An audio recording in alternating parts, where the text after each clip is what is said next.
இந்த வீடியோவில் ஏற்கனவே இன்சூரன்ஸ் எடுத்தவங்களுக்கு உண்டான வீடியோங்க. நீங்கள் ஏற்கனவே இன்சூரன்ஸ் எடுத்துருங்க. ஏதோ ஒரு உதாரணத்துக்கு ஒரு அப்பரண்டிக்ஸ்னே வச்சுக்கோங்க, ஏதோ ஒரு ஆப்ரேஷன் ஹாஸ்பிட்டல் போகிறீங்கன்னா உடனடியாக உங்கள் இன்சூரன்ஸ் ஏஜென்ட்டுக்கு தகவல் சொல்லணும். நீங்கள் போய் அங்கே அட்மிட் ஆனதுக்கப்புறம் கிளைம் இன்டிமேஷன் கொடுக்க தேவையில்லைங்க. ஒரு மாதத்துக்கு முன்னாடியோ 15 நாளுக்கு முன்னாடியோ உங்கள் இன்சூரன்ஸ் ஏஜென்ட் சொல்லிட்டு உங்கள் ஹாஸ்பிட்டல்னு சொல்லி ஹாஸ்பிட்டல் டாக்குமெண்ட் இன்சூரன்ஸ் கம்பெனிக்கு அனுப்பி ஃப்ரீ அப்ரூவல் வாங்கிக்கலாம். நீங்கள் அட்மிட் ஆகிறதுக்கு முன்னாடியே அப்ரூவல் வாங்கிட்டு எவ்வளோ அமௌண்ட் சேங்ஷன் ஆகுதுன்னு பார்த்துட்டு மிச்ச அமௌண்ட்டு நீங்கள் ரெடி பண்ணிக்கலாம். நீங்கள் அட்மிட் ஆனதுக்கப்புறம் போயிட்டு அப்ரூவல் கொடுத்து அது வர்றதுக்கு டிலே வந்து நமக்கு மிச்சமாகும், நேரம் மிச்சமாகும்.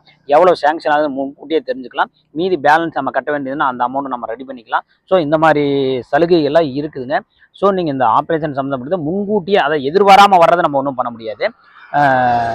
திடீர்னு வர்றதை நம்ம எதுவும் பண்ண முடியாது. நம்ம முன்கூட்டியே பிளான் பண்ணி இப்போ ஒரு டாக்டர் போய் பார்க்குறோம், ஒரு மாதம் கழிச்சு நீங்கள் ஆப்ரேஷன் பண்ணணும் இந்த மாதிரி சொல்கிறாங்க.